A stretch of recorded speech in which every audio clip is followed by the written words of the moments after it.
ગેરકાયદે બાંધકામ પર ફરી વળ્યું બુલડોઝર। વાત કરીએ દબાણ ઉપર બુલડોઝર।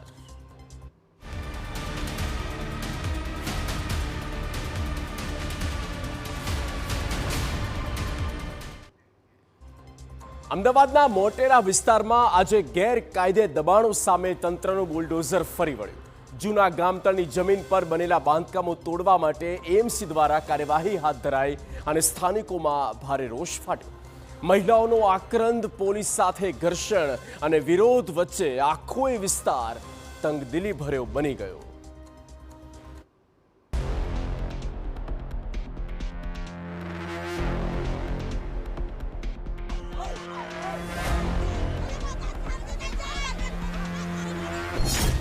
અમદાવાદના મોટેરા ગામ તળની જગ્યામાં ગેરકાયદે બાંધકામ પર તંત્રનું ફર્યું બુલડોઝર, જેની સામે સ્થાનિકોમાં જોવા મળ્યો વિરોધનો વંટોળ।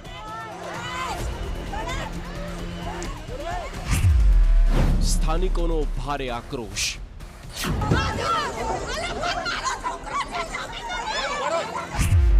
આક્રંદ કરતી મહિલા।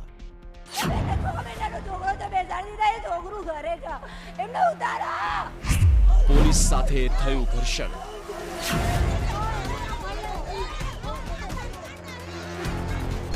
ગેરકાયદે દબાણ પર ફર્યું બુલડોઝર। 36 ગેરકાયદે બાંધકામ સામે કાર્યવાહી। પાલિકા દ્વારા પાઠવવામાં આવી નોટિસ। ભારે વિરોધ વચ્ચે કરાઈ કાર્યવાહી। અમદાવાદના મોટેરા વિસ્તારમાં આવેલા જૂના ગામતળની જમીન પર આજે વહેલી સવારથી જ ભારે વિરોધ અને હોબાળાની વચ્ચે અમદાવાદ મ્યુનિસિપલ કોર્પોરેશન દ્વારા ડિમોલિશનની કડક કાર્યવાહી શરૂ કરવામાં આવી। મોટેરામાં આસારામ આશ્રમની આસપાસની જગ્યામાં તંત્ર દ્વારા ડિમોલિશનની કાર્યવાહી થઈ। 36 ગેરકાયદે બાંધકામનો તોડી પાડવા માટે નોટિસ પાઠવ્યા બાદ આજે ચુસ્ત પોલીસ બંદોબસ્ત ખડકી દેવાયો હતો। પાલિકાની ટીમ જ્યારે દબાણ દૂર કરવા પહોંચી ત્યારે શરૂઆતમાં સ્થાનિકો સાથે ઘર્ષણની સ્થિતિ સર્જાઈ। સ્થાનિક મહિલાઓએ એએમસીના અધિકારીઓને ઉધડો લીધો। કેટલાક લોકો દસ્તાવેજ લઈને વિરોધ માટે ઉમટી પડ્યા કે તેમના મકાન કાયદેસર છે।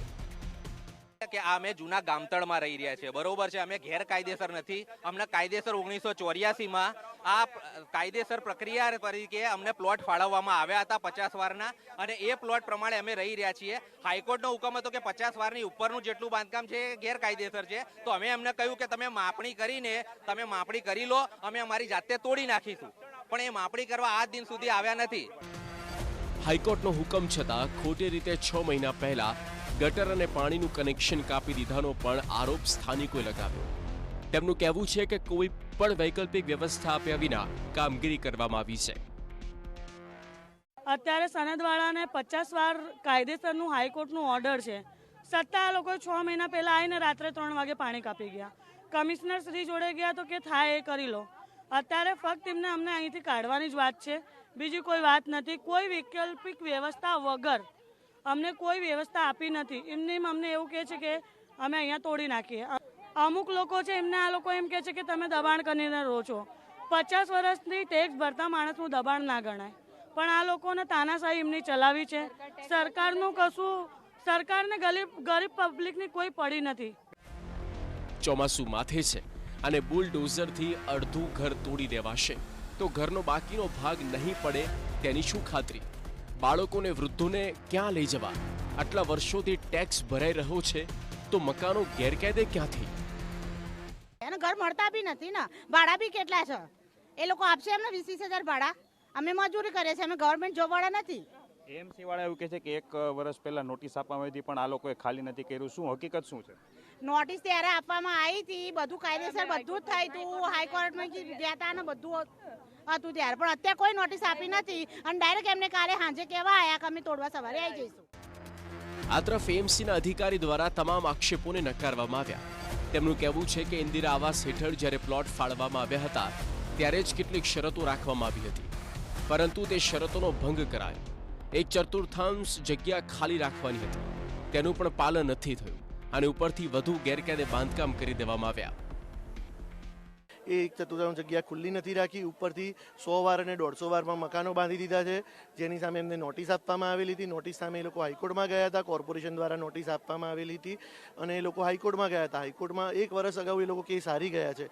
આજે 1 વર્ષ બાદ જ્યારે હાઈકોર્ટમાં એમણે એની સામે અપીલ નથી કરી, ત્યારે અમે એનો અમલ કરવા આવ્યા છીએ. હાઈકોર્ટના હુકમનો ને વધારાનું જે બાંધકામ છે, 50 વાર કરતાં વધારાનું બાંધકામ છે, હાઈકોર્ટના હુકમનો અમલ કરવા આવ્યા છીએ. ત્યારે ખોટા આક્ષેપો કરી અને તમામ મીડિયાને ને તમામ લોકોને ગેરમાર્ગે દોરવામાં આવે છે અને સરકારને ખોટી રીતે બદનામ કરવામાં આવી રહી છે.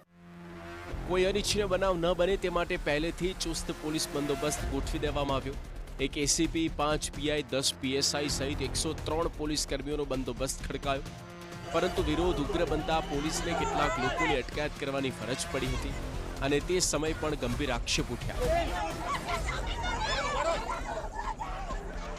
આત્મવિલોપનની ચીમકી આપનાર એક યુવકની પણ તંત્ર દ્વારા અટકાયત કરવામાં આવી હતી. તો માર્કિંગ ન કર્યાના આક્ષેપોની વચ્ચે તંત્ર દ્વારા માર્કિંગ કરાયા હતા અને જણાવાયું હતું કે લોકોએ માર્કિંગ ચેક કર્યા બાદ ડિમોલિશન હાથ ધરાયું છે. એક તરફ તંત્ર ગેરકાયદે દબાણ દૂર કરવાની કાર્યવાહી યોગ્ય હોવાનો દાવો કરે છે અને બીજી તરફ સ્થાનિકો આ કાર્યવાહીને અન્યાયપૂર્ણ ગણાવી રહ્યા છે. ભારે વિરોધ અને પોલીસ બંદોબસ્ત વચ્ચે હાથ ધરાયેલી આ કાર્યવાહી હવે અનેક સવાલો ઊભા કરે છે.